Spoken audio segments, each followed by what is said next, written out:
marée montante gonfle le débit lourd et déjà chargé du fleuve. Les inondations, les terres gorgées d'eau, les champs remplis des pluies abondantes sont des miroirs reflétant le ciel. Toute l'abstraction des lieux s'en trouve renforcée comme si le monde répondait au désir d'un dessinateur fatigué.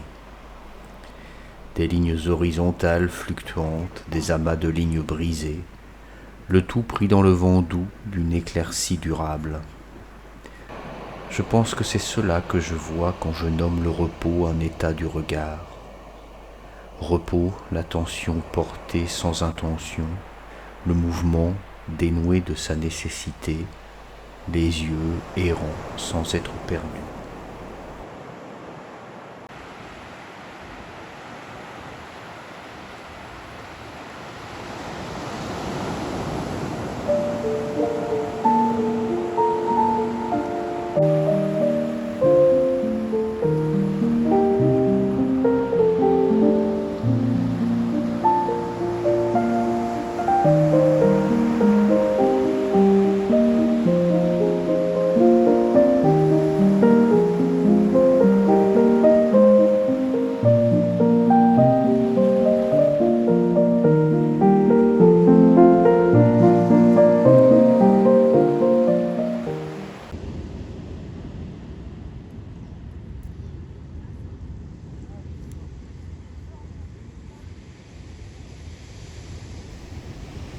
Ce qui monte aussi, c'est le silence. Un silence qui vient d'une distance creusée dans le monde et qui se lève dans l'espace offert à son déploiement.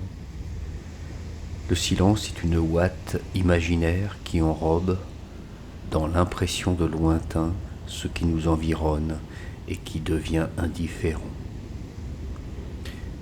Le silence est au bruit, ce que l'image est à la réalité, l'expression d'une mise à distance, non pas un effacement ou un mutisme, mais un lointain organisé, tenu, mettant en demeure ce qui arrive.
Dessinons en imagination autour de soi une galaxie.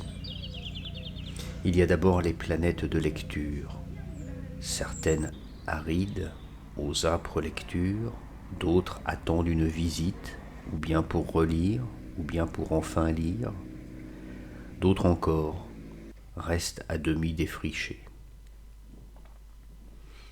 Puis les constellations de paysages, certains familiers qui nous orientent, d'autres qui le sont moins et qui intriguent, et enfin ceux qu'on rêve d'atteindre.